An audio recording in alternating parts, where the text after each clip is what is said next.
This place is a Specsavers in the High Street, so right in the city centre of Newport. So this centre is the first in the UK to provide intravitreal injections in a high street practice, and for us to do the referral refinement from the same practice. We run several clinics. We have an ophthalmic diagnostic and treatment centre for AMD. So all the optometrists or optician practices in the Anira and Bevan Health Board area, rather than referring query wet AMD into the hospital, they'll refer it into this practice here. We'll do logMAR VAs, dilate them, and we'll take an OCT image, and this image gets saved up in the hospital server.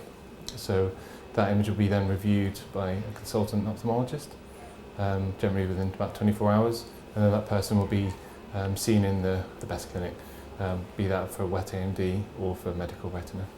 The Welsh Government have given a grant for all the fantastic technology that you see today, and we've provided an infrastructure that is sustainable for months and years ahead. So it's been a combination, but the sustainability has come from partners who are here for the long term, optometry partners, with a university health board that is totally committed to improving waiting lists and working ophthalmologists at the highest level and not on day-to-day optometry.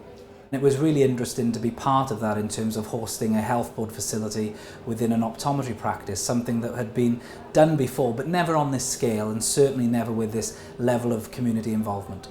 This is ideal because people out there are afraid to go to hospitals. They're not afraid to come to an optician. And when you've got somebody upstairs like we've got here that can look at it again and see if there's treatment needed and apply the treatment, this is the ideal. So it's a really, really positive development, and it's the first of its kind across the UK, certainly here in Wales, and I think this is about the future of eye care. It isn't just this is an interesting experiment, but I actually think that we'll see results from here that will encourage others to do something similar.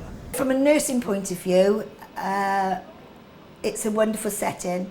The girls love it here. We're working sort of every morning here to do an AMD clinic. We are utilising it in the afternoon as well, and that's to do what we call virtual clinics, where it's just a nurse practitioner, possibly another nurse practitioner and a healthcare assistant, because we can do other clinics. We don't need a doctor with us, but we can see, like our diabetic clinics are going ahead here. So to be able to utilise this building in that respect, amazing, amazing. We are trying to do things differently here in Wales. We've got different models for how the whole service can be provided. A more competitive model with different groups in England, so not the same potential to have a genuinely planned and coherent service going across primary and secondary care. And that is what we're supposed to be able to deliver here in Wales. The theoretical advantages need to be made real now.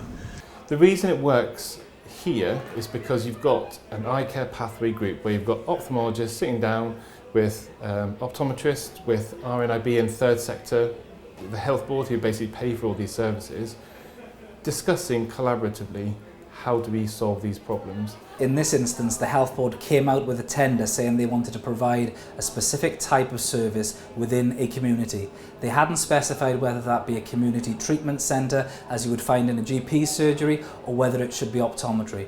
And we were delighted to find that approach, which was extremely progressive, and we were delighted to be able to help them and work with them to bring this facility to bear. The project management that's been put together for this facility is probably very difficult to achieve under some of the conditions in the English commissioning. But we can only hope that this is a flagship that people will come and see and be influenced by. But the results they're getting in saving the loss of sight is very, very impressive. Since we've been here, we would like to think that our patient is in and out within the hour. We're working around that. Sometimes it's a little bit over. When we looked at the Gwent, our timing was much more than that. That was really down to capacity. Here, this is the only clinic that we've got to think about. At the Royal Gwent, there were lots of other clinics going on. So just to get a vision done at the Royal Gwent. It had to be done mixed in with other patients, with other clinics that were going on. So here, because this is the only clinic that we've got to concentrate on, we are hoping that our patients can come in, book in, have their visions done, have the drops in, have the scan done, be observed by the consultant, and then to have the treatment. We would like to think that we could have you in and out within the hour. And that's what we're working on. Since October, the referral to treatment times have gone from 34 days to 19 days, which is a reduction of 40%. The NICE guidelines is 14 days, and so they're looking at innovative ways of doing that now. What that's allowed the hospital to do is the treatments that were being carried out there and are now carried out here is, as one would imagine, releasing huge amounts of space for new appointments. Patients generally are happier because it's easier to park in this area than it would be up at the hospital, but they can be assured that they're getting the same high quality of care. In fact, the guys who work in this facility, you know, they've a tremendous history of doing this at the hospital, but when they're here, they're doing this full time or whenever the clinics are running, and they get to know the patients because, as colleagues will know, most of these are done on a repeat basis, so therefore there's a real sense of community and a real sense of being well looked after, and patients love that. We were outgrowing the Royal Gwent. The AMD patients are growing in numbers. It was getting quite difficult. So to come here, amazing. I'm not saying that there hasn't been teething problems, but as such a big scheme as this, I think the teething problems have been very minimal. The team that we've got have excelled themselves. I don't know whether it would actually be up and running as well if it wasn't for the girls, because they love their job, and I think they've given their all to getting this place working to the capacity that it's working. Ophthalmologists like never before are becoming more specialised, and as they are fewer in number, the general ophthalmologist is a rarer commodity.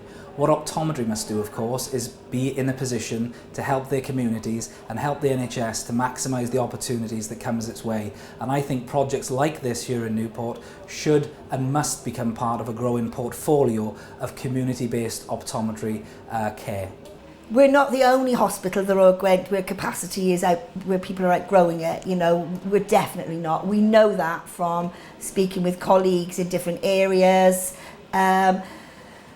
This is an amazing thing to have happened. We know there are different things out there where they've had specialist buildings built, or they've got wagons going everywhere, but to be integrated within a town centre, a place where our patients probably visit anyway, yeah, I think this is an amazing thing, and I think as a pilot it should be sort of looked at from other angles as well. Yeah, definitely. There is obviously a lot of movement that Specsavers has been doing in the last 2 years that wasn't traditionally associated with it. And when I joined the role that I now hold, it was something that I was really passionate about, having been through the journey in Wales. What we are committed to, undoubtedly, is the best possible community provision of eye care. Just here in the ophthalmic diagnostic treatment centre, there's very, very strict governance about, do you know what, if this patient comes from a different optometry practice, they must go back there. And that's vitally important to us. A strong optometry sector is really, really good for Specsavers. And Specsavers is, I think, really, really good for a strong optometry sector, because we're really passionate about driving up the penetration that we have into ophthalmology-based services to allow better co-working between the professions to the benefit of the patient. And everyone in the profession should benefit from that, not just Specsavers. In Wales, we're kind of used to doing extended tests anyway. This just takes it off a little bit further. It's really important that we close the gap between optometry and ophthalmology. There are various ways to do that, be they through better relationships or be they through upskilled workforce. And we are committed to working with anyone who shares our progressive vision of the future of eye care. And of course, optometry should and must be a massive part of it. This is a proof of concept, so this will be evaluated in October, and I think they'll be publishing the results probably about January, so about a year's time. But I've no doubt that this is going to be a success. And I think that other places will want to emulate it because it is successful and it is better for the patients all around.